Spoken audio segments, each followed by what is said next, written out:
Olá, brilho amores, seja bem-vindo a mais um podcast, o podcast mais brilhoso que você já conheceu.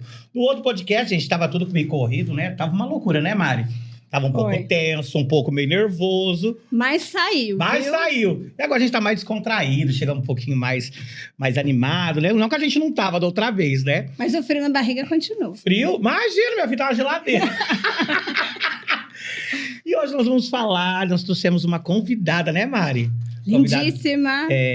Nós vamos falar um pouquinho sobre esse assunto que pouca gente fala, né, nos podcasts. A gente vê falar sobre artistas, sobre tudo isso mais, mas uma coisa muito importante que deve ser falado, né, que é o trabalho social. O trabalho social tem feito muitas melhorias na nossa sociedade. É o que faz a diferença hoje, Isso. né? Qual é a nossa convidada de hoje, Mari? Vou passar a palavra para essa convidada, que eu tenho muita honra de estar aqui diante dela, porque o trabalho é belíssimo que você faz. Com você se apresente, vereadora Gláucia Berenice. Olá, obrigado pelo convite, obrigada pelo carinho, Kleber, Mari, um prazer imenso estar com vocês, participando, mostrar o brilho que Deus colocou na minha vida, né? Uau! Que eu tive a oportunidade de demonstrar, né? Tive a grande oportunidade de descobrir meu chamado, a minha vocação, meu propósito, e aí a gente consegue realizar, né? Entregar algumas coisas para esse mundo.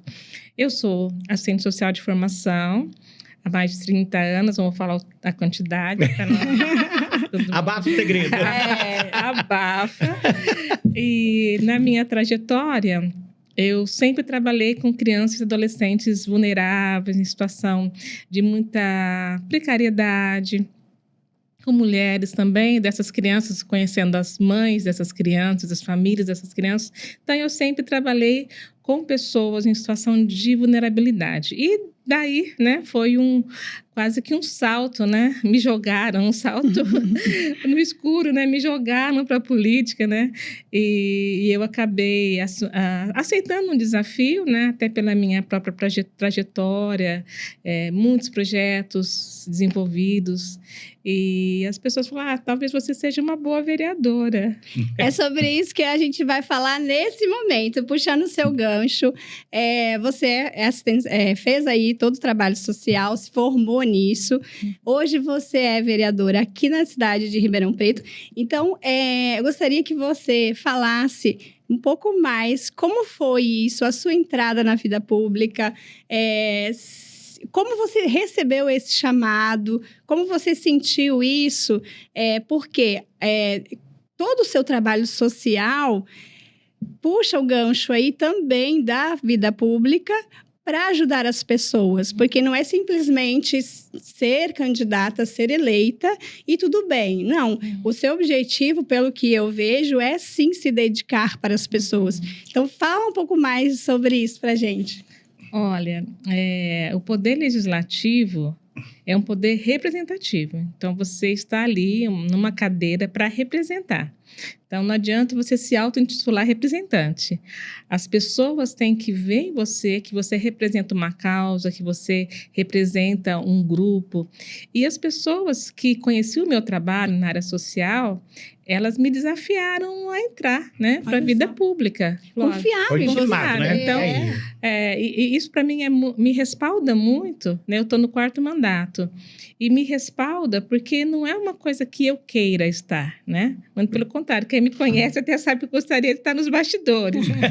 Mas as pessoas que conhecem o meu trabalho, sabem da minha luta, elas me lançaram, me forjaram, né, no apoio, ali em todo o suporte, e estão me dando esse suporte hoje para me manter na vida pública. Então, eu fundei um abrigo para crianças vítimas de violência, ajudei a fundar uma casa de apoio para pessoas com AIDS, projeto comunitário para mulheres de baixa renda, programa de aprendizagem para adolescentes, programa para tratamento de dependência química para crianças e adolescentes. Então, foi uma trajetória de mais de 17 projetos sociais que eu implantei aqui em Ribeirão Preto.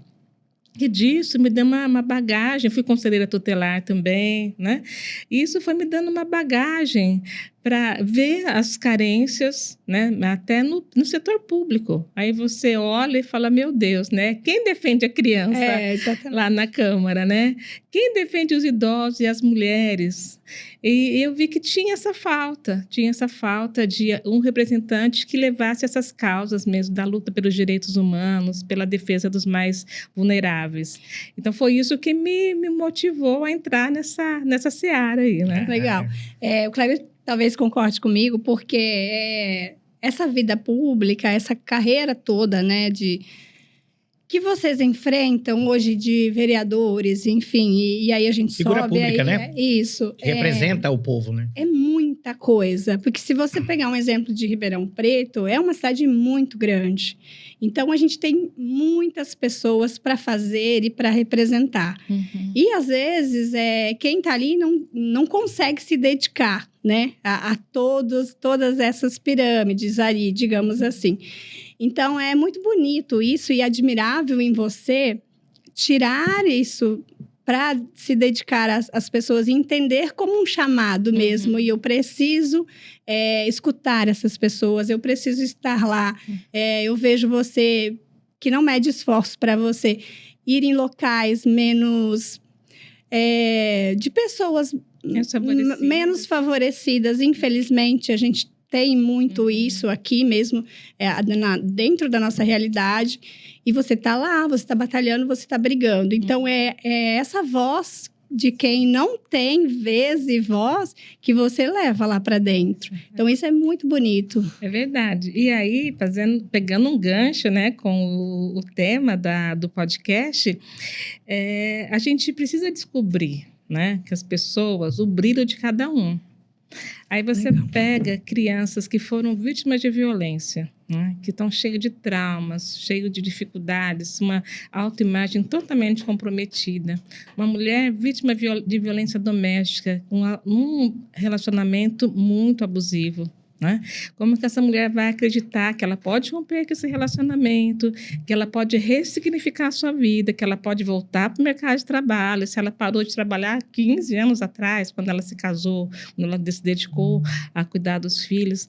Então, essa necessidade de você levantar as pessoas, olha, ela existe, apesar do seu brilho ter sido tentado apagar de todas as formas, existe uma chama aí que a gente precisa de descobrir qual que é essa habilidade, né, e tentar trazer de volta. Semana retrasada, nós fizemos a formatura de 8 homens, moradores de rua.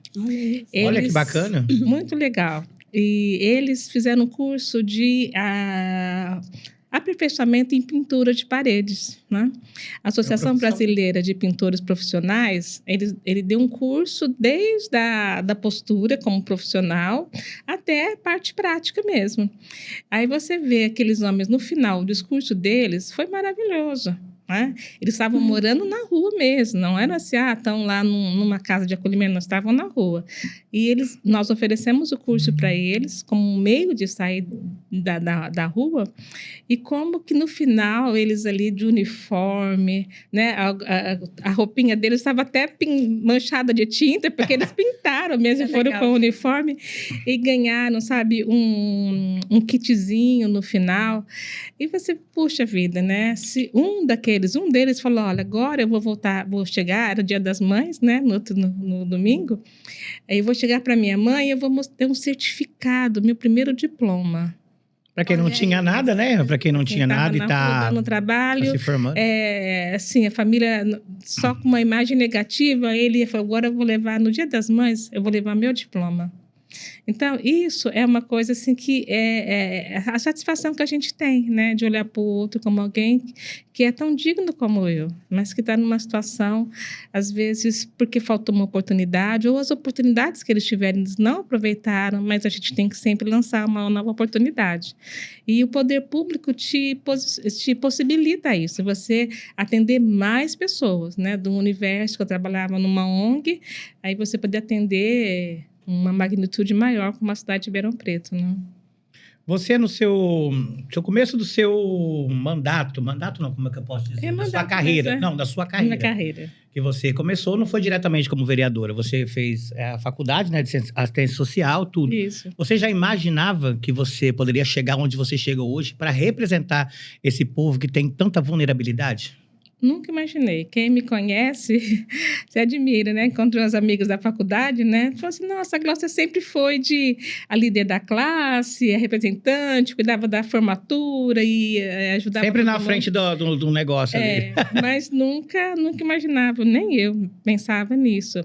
Mas a minha visão é que o público, né? O servidor público, a gente político, seja ele vereador, prefeito, que seja, ele é um servidor mesmo, ele está ali para servir. Talvez isso foi algo que eu sempre fiz, né? Eu fui forjada dessa forma, né?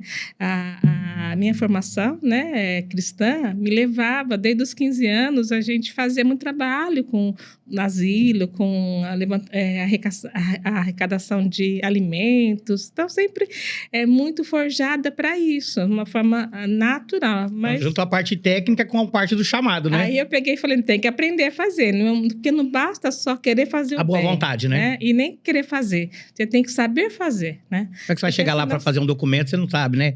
E hoje em dia tudo precisa de documento para você pedir uma verba pública, alguma coisa do tipo, né? Sim. Tem que oficializar tudo. E outra questão também, né? A gente tem vários tipos de vulnerabilidades, vários tipos de intervenções que a gente pode fazer, de ações. Se a gente não souber, né, fazer o bem, a gente acaba mais atrapalhando e cronificando uma situação de vulnerabilidade do que ajudando a pessoa, né? Às vezes a pessoa não precisa de uma cesta básica, ela precisa de um tratamento psiquiátrico, um tratamento de dependência química. Depois, não, eu vou dar esmola para ele, vou dar uma cesta básica. Não, ele precisa de algo além, né? Então, aí tem que mesmo a formação. E aí, eu, como vereadora, eu fui fazer uma especialização como gerente de cidade, porque uma coisa é você trabalhar com criança, né? A outra coisa é você votar direito urbanístico, direito tributário. Eu falei, aí, como é que eu vou fazer? Como é que voto? Você já está inteirado do assunto, né? Aí eu fui fazer uma formação, né? Uma especialização nessa área. E depois também fui fazer outras especializações na área da educação. E não para, né? Não para, né? Tô sempre aprendendo, sempre querendo. Porque a gente tem que aprender.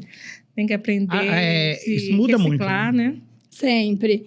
E, às vezes, você comentou dos mais vulneráveis, né? De dar uma esmola, enfim. Aí você toma como exemplo esse dos pintores que estavam lá morando na rua. Era só um pote de tinta ali para eles expressarem o que eles estavam sentindo e realçar esse brilho dentro deles. E é assim, as memórias que ficam. Kleber é prova viva disso, né? Vai ser tema do podcast, hein? Vai também. Mas deles logo se remeter à mãe, ao orgulho de ver aquela mulher na vida dele, sempre batalhando para ele ali. Então, a primeira oportunidade ele já quis levar como presente para ele também ser orgulho na vida dela. É verdade. Então, é isso. Você acha que esse brilho que você tem hoje, como representante nessa mesa, nessa cadeira, fala cadeira. Na cadeira hoje na Câmara, você acha que as pessoas te enxergam diferente, sendo cristã? Não vamos falar sobre religião. Mas as pessoas, elas sempre querem colocar títulos, né? Como assim, ela é uma crente. E você está preparada para isso. Você se especializou para isso. Isso fala sobre isso também, né? Uhum. Que você não pode colocar aquilo que você pensa, pessoal, naquilo que você está fazendo. Você procura no bem-estar do que você está fazendo ali. Sim. Da causa, da vulnerabilidade de qualquer projeto que você fazer. Como que você relata isso pra gente? Olha, eu tenho vou dar um exemplo bem simples, né? Eu fiquei como prefeita de Ribeirão Preto 17 dias, quando a prefeita foi presa, né? E eu tinha que tomar uma decisão, né? Porque a cidade estava quebrada, não tinha dinheiro para nada, né? E tinha que fazer o pagamento dos funcionários e dos aposentados. Não dava para pagar os dois. Eu tinha que fazer uma escolha. Eu autorizava pagar dos aposentados ou eu pagava integral dos funcionários públicos. Que situação. Difícil. Aí não tinha dinheiro. E fui buscar, falei assim, qual parâmetro que eu vou usar? Né? Eu preciso de usar um parâmetro, né, de justiça para eu poder decidir. Os funcionários estavam do lado de fora, querendo fazer greve e querendo quebrar, entrar, invadir a prefeitura, né? Os idosos e as pensionistas não estavam lá, as viúvas pensionistas não estavam lá fazendo barulho. Eu tinha uma turba ali querendo invadir a prefeitura. Eles nem sabiam o que estava acontecendo, na Eles verdade. sabiam que não tinha dinheiro. Os primeiros a saber. Né? Mas eles queriam receber. Mas os funcionários, eu falo sim. os pensionistas. Não sabiam, né? Eles imaginavam, porque a cidade estava quebrada. E naquele momento, aí vem a questão dos meus princípios, da minha fé, né? Eu fui buscar na Bíblia, né, uma referência. E uma das referências da Bíblia é não usurpar o direito do órfão e da viúva. Aí eu falei, então, né, um primeiro direito, né, que deve ser preservado é o direito do órfão e da viúva. Eu falei, então nós vamos pagar integral o pagamento dos aposentados dos pensionistas. E sabe o que aconteceu depois? Começou a entrar recursos. O ICMS, o pessoal começou a pagar o IPTU adiantado. Aí veio o recurso para pagar também o 13º dos funcionários. Então, essa questão, né? Às vezes a gente é rotulado, né, por ter uma religião, por ter né, uma característica, mas é muito mais do que isso, né? Pelo menos eu procuro usar a minha fé para me dar parâmetros nesses momentos críticos, né? Lógico, de ética, né, de comportamento, mas em momentos, né, momentos cruciais como esse, eu me balizei por um princípio e foi um princípio mais justo, porque a viúva ali, ela não tem a quem socorrer, né? Ela não tem a quem... Tá mais frágil, né? Tá mais frágil. E é lógico, funcionários também, mas eles estão ativos, né? Eles estão fortes ainda. Não que não precisam, mas ali era uma questão de você decidir. De sobrevivência para eles, pagar remédio, né? Se alimentar e tudo mais. Então, é nesse sentido que eu procuro brilhar, né, a minha luz dessa forma, né? Com essa luz que vem de dentro mesmo, dessa fé que eu tenho. Eu diria que vem do próprio Deus, né? Porque muitas vezes ele também se retirava, tirava o tempinho dele lá, né? E falava, só um minuto aí, apóstolos, que eu preciso da minha oração. Então, é muito legal isso, você trazer de forma presente que num turbilhão de coisas que você estava vivendo ali, porque imagina, você assumir naquele momento... Uma baita decisão dessa. Que a cidade inteira estava sobre aquele fato acontecendo, enfim. E aí, Glaucio, o que vai fazer? E aí você para e fala, não, só um minuto que eu vou ler aqui o que eu devo fazer, e vem essa inspiração, toda essa resposta, né? Vem através da Bíblia. Muito bom. Então, é a nossa base em si, né? Não tem como. Sim, referência. Exatamente. Eu gostaria de perguntar para a senhora, vereadora, conta pra gente um testemunho dessa trajetória de projetos sociais. Uma história que te emocionou e que te fez impulsionar um pouco mais para falar assim, ó, esse é o verdadeiro sentido de tudo isso que eu estou fazendo, que eu estou estudando, que eu estou almejando, desse propósito. Uma história que te impactou. Olha, são tantas. Mas uma que te marcou muito mesmo. Eu sei que é bastante. De a pessoa chegar e falar, olha, você fez diferença na minha vida. Uma coisa simples, uma coisa que te marcou. Olha, uma situação, né, que eu coloquei um projeto de lei que foi votado, foi aprovado, para fiscalização de comunidades terapêuticas aqui em Ribeirão Preto. A gente vivia... e de casa de repouso para idosos também, tudo na mesma vibe. A gente vivia situações em que havia muita violação de direitos, né? Pessoas pagavam para estar ali, né? E, infelizmente, às vezes sofriam maus tratos. E eu fiz uma lei que obriga, né, que as comunidades terapêuticas, só a listagem delas esteja ali no site da prefeitura. Então, a família vai... internar o seu ente querido, aí ele vai lá para ver se de fato aquela comunidade ela é séria, né? Você tem alvará de funcionamento, tem um plano de trabalho aprovado, você tem equipe técnica correspondente e qualificada para fazer o atendimento. E uma mãe, né? Ela veio me agradecer, né? Aliás, esses dias eu encontrei e ela estava com o netinho. Ela falou: olha, vereadora, muito obrigada, porque o que eu sofri colocando meu filho em lugares que ele era acorrentado, que ele era maltratado, né, que não tinha alimentação e eu pagava. E chegava lá, ele estava comendo chuchu, ele estava comendo arroz com salsicha, né, e a gente pagava. E ela veio assim muito emocionada. Falou: olha, agora eu tenho certeza que muitas mães, né, hoje nós temos que divulgar a lei. A lei por si só não faz efeito nenhum, né?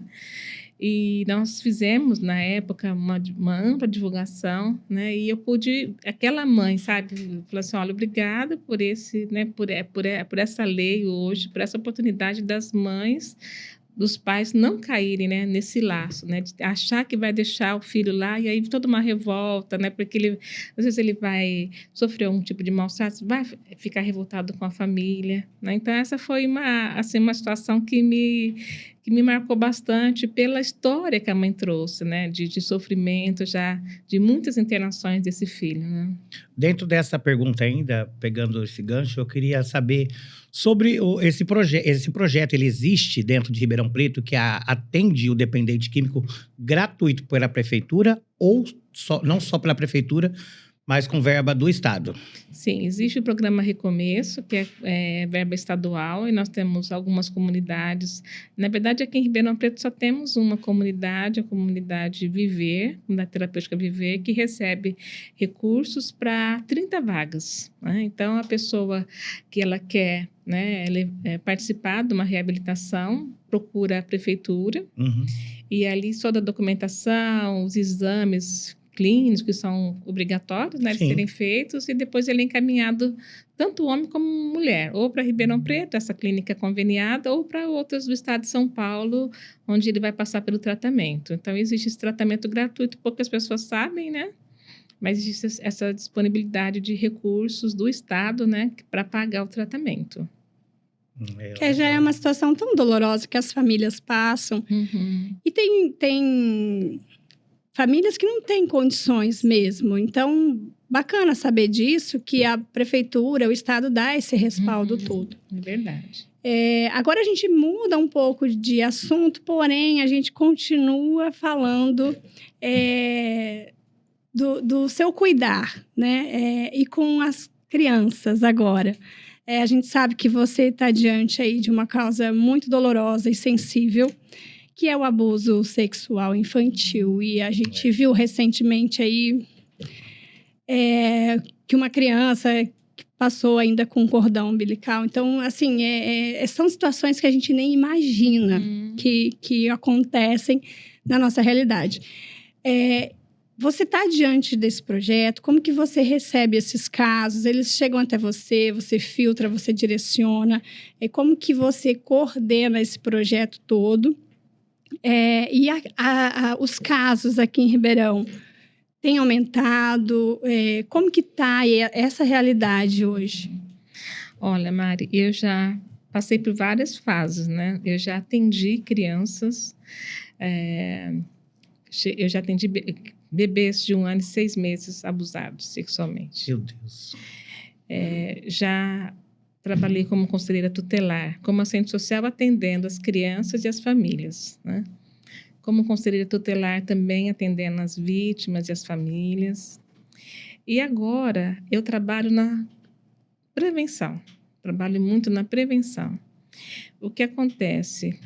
Nós precisamos chegar antes do predador, porque o abusador, ele é um predador, e o predador, ele procura presas fáceis, ele fica à caça, né? Sim. E qual é a melhor forma de proteger uma criança? É levar informação para ela. Então, eu trabalho muito com as famílias para falar: olha, não é um psicopata, um monstro, não, é alguém acima de qualquer suspeita. Quase 80% dos casos são de pessoas de dentro da família ou conhecidas.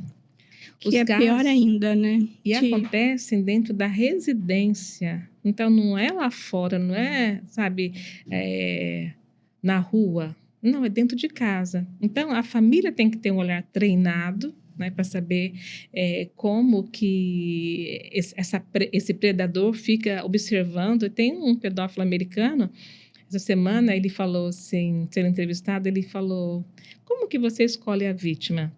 Ele falou assim, se eu vejo que o pai não é atento, é uma vítima fácil, mas quando o pai é preocupado, é atento, eu nem me aproximo. Então, quando a criança não tem supervisão... É revoltante. E esse ano, eu estou chocada com o que eu estou vendo, porque eu trabalho com isso, vou entregar a minha idade, né? Mas hoje em dia tem muitos métodos aí que ajudam a gente. Os botox da vida, verdade. Né? Eu trabalho há 36 anos com esse tema. Mas eu nunca vi, eu estou estarrecida com o que a gente tem visto ultimamente. Piorou, então. Onde teve um aumento de denúncias. A denúncia é só 10% da notificação. Só 10% chegam até os órgãos públicos. E os números têm aumentado. 90% é só a ponta do iceberg. 90% está encoberto. O número de crianças abusadas cresceu, sabe em qual faixa etária? De 0 a 4 anos. Meu Deus. A gente tinha, os anos anteriores, a gente tinha entre a faixa de 7, 12 anos, 6, 12 anos. Agora, o maior pico de crescimento em 2022 foi de 0 a 4 anos. É impensável. É impensável achar que um homem ou uma mulher, porque a mulher também abusa, tenha apetite sexual com uma criança, manipular os órgãos de um bebê, como esse homem que abusou desse bebê de 5 dias. Meu Deus. Mas isso tem acontecido de uma forma assim, muito assim, assustadora, muito crescente. Ou seja, e aí eu trabalho muito na prevenção, falando com os pais, falando com os educadores e falando com a criança. A gente tem que falar para a criança que existem as partes do nosso corpo que são íntimas, que ninguém pode tocar, que são cobertas pela roupa porque é íntima, pertence só a ela. Quem pode tocar, em que situação, o médico ou a mamãe para fazer higiene, quando você estiver doente, porque até a mamãe e o papai não pode tocar toda hora, só para você, se você não tiver condições de fazer a sua higiene íntima. Então, a gente, depois que eu faço essas oficinas para as crianças, elas procuram para conversar. Ai, tia, aconteceu isso, eu acho que... Aí ela vem toda, né, tristonha, chorosa, para relatar uma situação de abuso. Ou até adultos, tive situação de adultos de 36 anos, um rapaz, um homem, casado. Depois de eu fazer a palestra, ele chegou para mim e falou, olha, agora a senhora falando, eu fui abusado. Quando eu era criança, por uma adolescente. 36 anos, ficou preso. E ele não sabia, falou, eu faço terapia há muitos anos, eu tenho sérios problemas de relacionamento, já meu casamento foi por água abaixo, eu tenho sérias dificuldades, e agora a senhora falando, isso veio, a lembrança voltou. E aí, preocupa ainda mais, porque a gente vê que a característica, o alvo mudou. Uhum. Porque as crianças de 6, 5 para cima, eles já sabem falar, enfim, tem aquela proximidade mais com a mãe, com o pai. Olha, aconteceu isso. Agora, os bebês, como eles vão se defender? Então, é muito grave isso. Muito grave. Mas tem como a gente fazer a prevenção. E aí, eu te falo, diante desse caso, desse moço de 36 anos, como vai ser essa geração? O que a gente está criando? Como que a gente vai conseguir controlar e ajudar isso tudo? Então, volto a falar, é muito importante essa conversa. Eu tenho filho, menino também, e desde já eu oriento a ele esse cuidado. Até na escolinha, olha, você não pode, quando tiver alguém no banheiro, você não vai. Porque às vezes lá eles, na salinha, às vezes tem banheiro junto. Quando tem uma menina, não vai, respeita, enfim. E a professora, claro, ela sempre orienta ali se tiver alguém, enfim. Mas é mais aquela hora da brincadeira ali, que está no parque, enfim. Então, a gente sempre orienta já, porque, tudo bem, ele já tem 5 anos, mas a gente não sabe a realidade lá fora. Olha, essa semana eu trabalhei também muitos anos, mais 20 anos eu trabalhei com pessoas com AIDS, doentes já de AIDS. E é muito cruel a vida, né? Quando a pessoa adoece, né? Todas as comorbidades. E semana passada, um casal foi preso. Eles se auto-intitulavam carimbadores. Nossa. Os dois têm HIV e eles abusavam de crianças. E eles falavam, carimbei mais um. Olha só. Que, na cabeça deles, eles tinham passado, né? Tinham transmitido o vírus para mais uma criança. E aí, aonde que eles pegavam essas crianças para abusar? Nos shoppings, nos parques. E uma quantidade enorme de crianças. Assim, foi em Manaus que aconteceu isso. E, assim, a gente fica, assim, sem palavras. Porque, então, assim, pai, mãe, não pode deixar a criança sozinha no banheiro. Não pode, tem que acompanhar, não pode confiar, sabe? No momento de, não, eu tô correndo aqui, vai lá rapidinho, tô na fila aqui. Não, seu filho é a coisa mais importante, é o seu maior tesouro. Assim, nós estamos diante de uma sociedade, e o Brasil... Ele está no 4º lugar, lidera o 4º lugar de maior número de sites de pornografia infantil. Olha que triste. Pornografia infantil. Pornografia infantil. Então, e hoje, a pornografia infantil, ela rende mais do que o tráfico de drogas e o tráfico de armas. Porque o que eles pensam? A droga, você consome uma vez, acabou. Agora, a pornografia, uma imagem de pornografia, ela pode render muito dinheiro, ela vai ser consumida por muitas pessoas, muitas vezes. Então, a Interpol já fez esse alerta de que superou em muito hoje a pornografia infantil do que o rendimento. Eles estão migrando, né, do tráfico, alguns grupos, né, do tráfico de drogas para pornografia infantil. Isso é só por dinheiro mesmo? Ou muitos falam que a pessoa é doente, perversão? Enfim, que eu acho que não deve se intitular. A gente criou os limites, né, da sexualidade, a experimentação, né, da sexualidade, ela foi chegando em níveis tão absurdos e tão inimagináveis que é insaciável, né? Aí começam a apresentar essas outras, né, alternativas, essas outras experiências, seja com animais, com crianças, com objetos, porque as pessoas, hoje a gente vê pessoas que elas se apaixonam e casam-se, têm prazer sexual numa árvore. É verdade. Numa bicicleta, né? Mas um ser humano, né? Imagina. Então, hoje, o que a gente percebe é isso, né? Nós chegamos num nível como sociedade, né, de uma busca, né, de prazer, de um hedonismo fora de qualquer parâmetro, que as crianças se tornaram esses alvos mais fáceis, né? mais disponíveis. E aí, na internet, tem sites que custam, né, a mensalidade, no mínimo R$200, R$250 por mês. Então, é um consumo alto, né? E eles bancam isso. Né? E tem pessoas que pagam essas assinaturas para ver esse material. Pagam assinatura para ver, para participarem, né? E terem acesso a essas fotos. E aí as crianças, tem muitas mães que vendem as imagens, né? Que já contratam, já tem um contrato já e vendem as imagens e recebem por isso. Outros é a situação de abuso, que eles filmam, gravam, depois vendem essas imagens. Assim, a loucura social está em níveis assim, inimagináveis, né? Vou entrar em outro assunto que vamos amenizar um pouquinho. Vou amenizar um pouco. Mas eu acho que, assim, é muito pecado junto, né? Porque quando a gente vai viver o mundo, né, da carne, enfim, é que a gente vê muito isso na vida cristã, é muito triste aos olhos de Deus, né? E aí, diante disso tudo, que Kleber até comentou sobre o seu cristianismo, você fala o chamado, e com certeza você é alguém que, aos olhos de Deus, está aqui para ajudar e fazer a diferença. Representar o povo, né? Representar e cuidar, né, dessas pessoas, dessas crianças, enfim. a gente vê que hoje em dia a fé diminuiu demais na nossa população, enfim. Está tudo muito a ferro e fogo, né?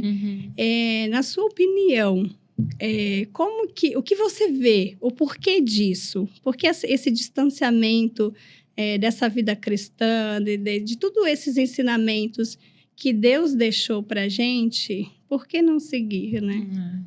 Olha, analisando, se a gente for fazer uma análise da religião, né, ao longo da história, a gente vê momentos, né, historicamente, em que há um avivamento, né, que cresce, a busca, e depois entra uma era escura, né, em que as pessoas não querem saber da religião, e depois, e lá no fundo, no vazio mesmo, mais profundo vazio, elas voltam a buscar, né? E hoje, né, a Europa, né, ela é pós-cristã, né? Pode dizer, as igrejas, os templos religiosos estão fechados, estão virando boate, né? Danceteria. Então, hoje a Europa, há alguns anos, a Europa se tornou, o cristianismo já passou, né? A fé já foi a vez, já foi, né? Por outro lado, a gente vê alguns movimentos, né, tentando, as pessoas voltando, retornando, né, à busca da fé, porque chegou o vazio existencial, ele existe em todos, né? Tem uma gravura que eu acho maravilhosa, e ela fala, é um homem com um grande buraco, né? Um vazio, não sei se vocês já viram, não lembro. Não vi isso, não. É linda essa imagem. E ela fala, né, do buraco que todo ser humano tem, né? Ele vai buscar um sentido da vida. E o sentido da vida, ela está você pode colocar o sentido da sua vida no trabalho, você pode colocar no amor, né? Pessoas que vivem em função do outro, né? Mas existe uma questão que o homem nunca vai poder negar, que ele é tridimensional, né? Que ele tem sim a parte física, ele tem a parte emocional, psíquica, mas ele tem a parte espiritual. Então, essa tridimensão do homem, a gente pode negar, nós podemos ser céticos, mas até o ceticismo já é uma religião. Já. Não crer em Deus crer que Deus não existe, eu não vou crer nele, né? Então, Ela precisa gritar, meu Deus, me ajuda, né? Então, Põe num avião lá no alto e desliga meu Deus, o motor, me ajuda. Aí já não é sobre mais religião. Salva um Deus maior aí. É verdade. Mas eu vejo assim que, infelizmente, falando assim, né, de uma banalização da religião, né?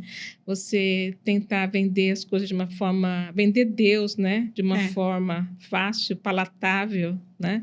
Isso também foi banalizando, né? As pessoas falam, é isso, é aquilo, né? Estranho essa mensagem, essa forma. Então, isso foi banalizando e as pessoas foram se entristecendo, se frustrando, né? E porque há uma comercialização da fé muito grande também. Muito. Então, tem esse outro lado. Mas eu vejo que essa necessidade, né? Esse vazio, né? Quando as pessoas se dão conta, aí ai, meu Deus. Aí aparece a crença em Deus, né? Aí aparece, né? Ele vai ajudar, ajuda aí, Deus. E a gente também é muito imediatista, né? Fala, meu Deus, eu quero isso para agora. E não é assim. Então, as pessoas vão se frustrando com a fé mesmo. E aí banaliza, né? Não, porque eu mereço isso, mereço aquilo. E Deus não faz por mim. Mas não é dessa forma. Eu queria te fazer uma pergunta. Gláucia Berenice se sente realizada hoje como mulher de Deus, estamos falando sobre religião, e uma pessoa que representa o povo. Se sente realizada?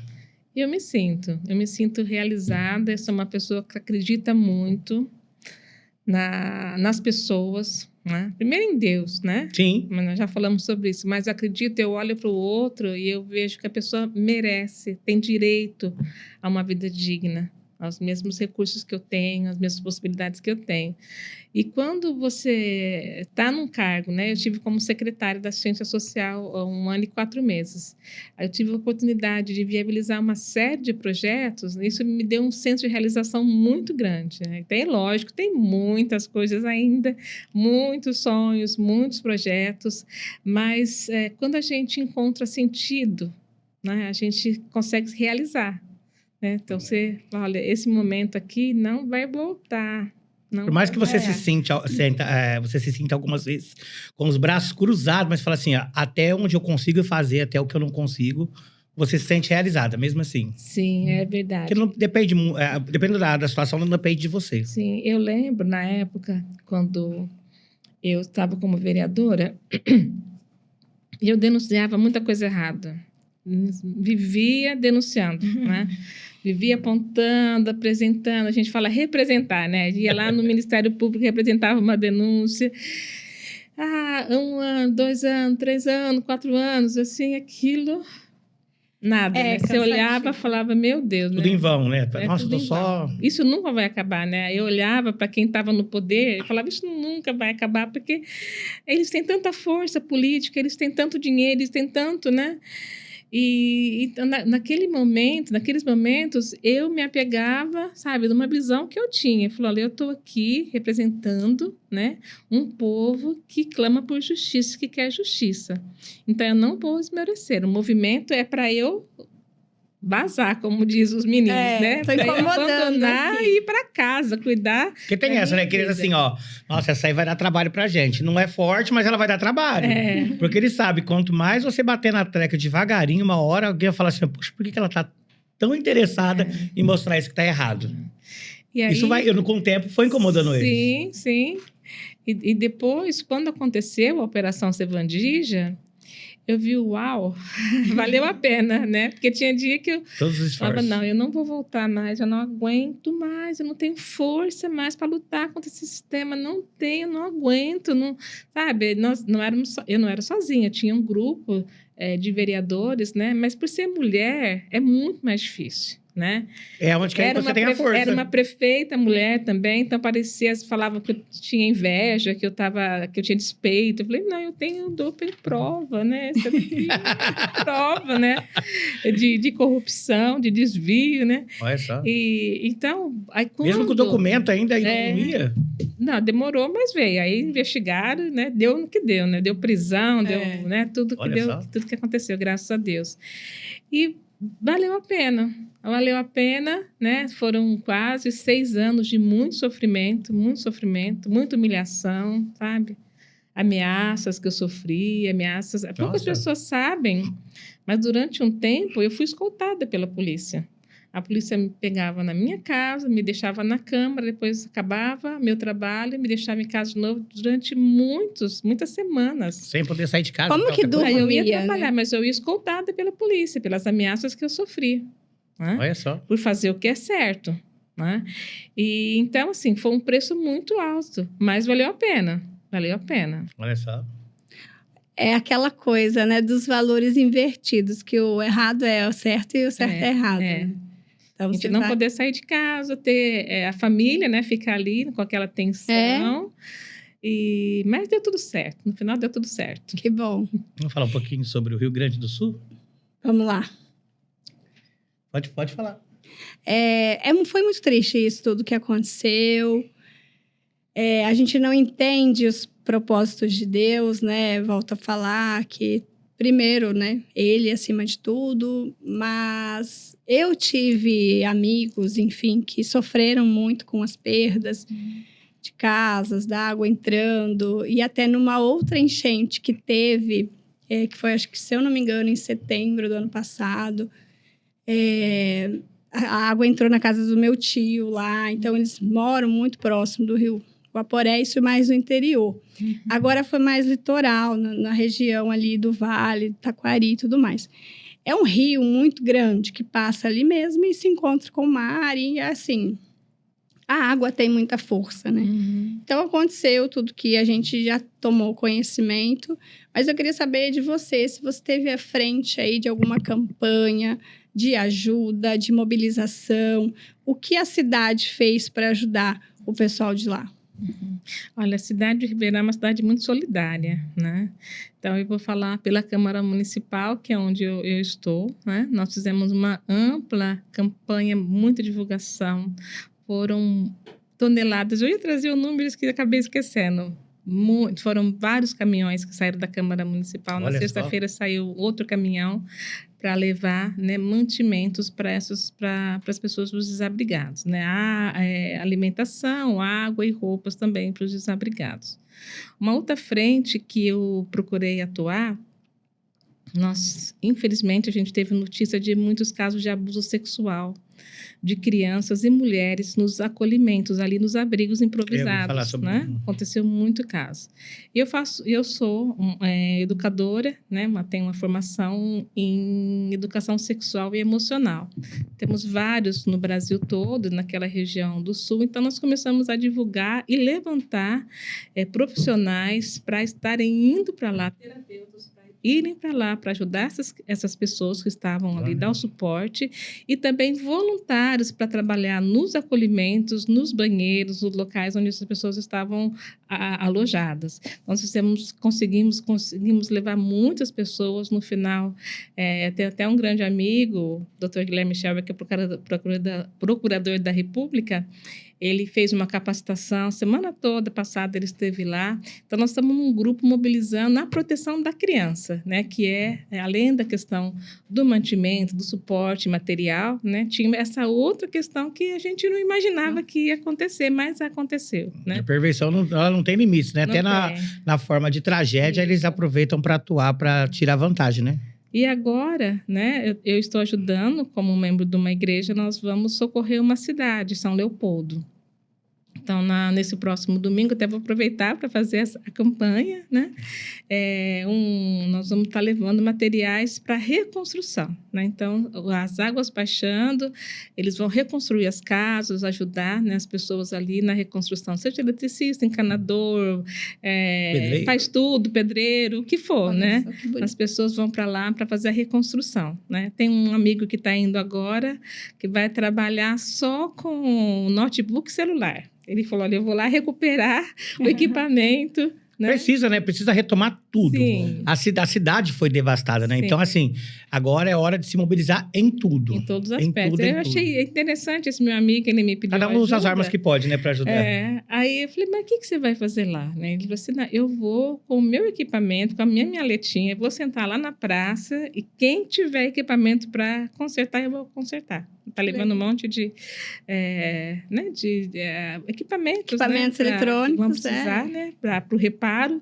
Então, eu achei muito legal da parte dele, assim, ter esse insight. Olha, o que eu tenho é isso, é minha profissão. Eu vou doar, vou ficar lá 2 semanas. Ele falou, vou ficar até mais, mas a princípio 2 semanas, e vou doar esse meu tempo ali. Que lindo. Cortella fala isso muito, né? Faça o que você tem, o seu melhor com o que você tem hoje. Isso. Então, é isso. Eu só tenho meu computador, mas eu vou lá para ajudar. Muito gente, bacana. Que tempo bom nessa entrevista com essa maravilhosa. Muito obrigado por ter aceitado o nosso convite.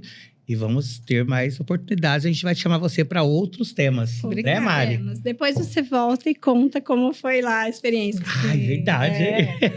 Obrigada, agradeço a oportunidade. Foi um tempo, nem deu para perceber passar. Nossa, foi tão rápido. Uma conversa, às vezes a gente fica revoltado, né, com diversos assuntos. Eu sou muito família, muito preocupada e via você falando aí do cuidado das mães, vendendo as imagens. Então, é uma coisa que já ia me revoltando, porque, nossa, eu não me vejo num papel desse, de qualquer forma, assim, de não...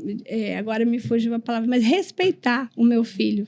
Então, proteger, né? E parabéns por esse trabalho, por esse movimento que você faz de ajudar e até prevenir, né? Que é o seu principal projeto.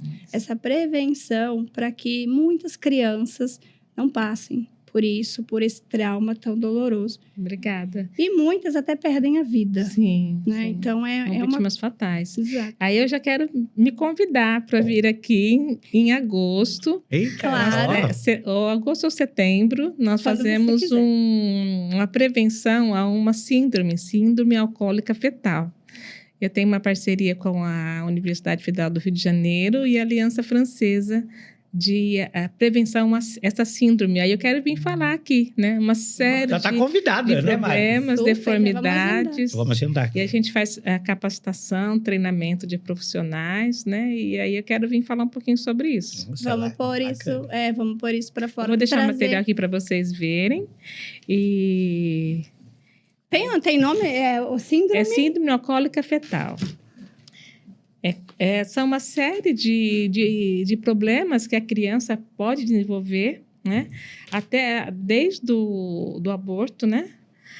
E até a deformidade física, cardíaca, renal, então, cognitiva.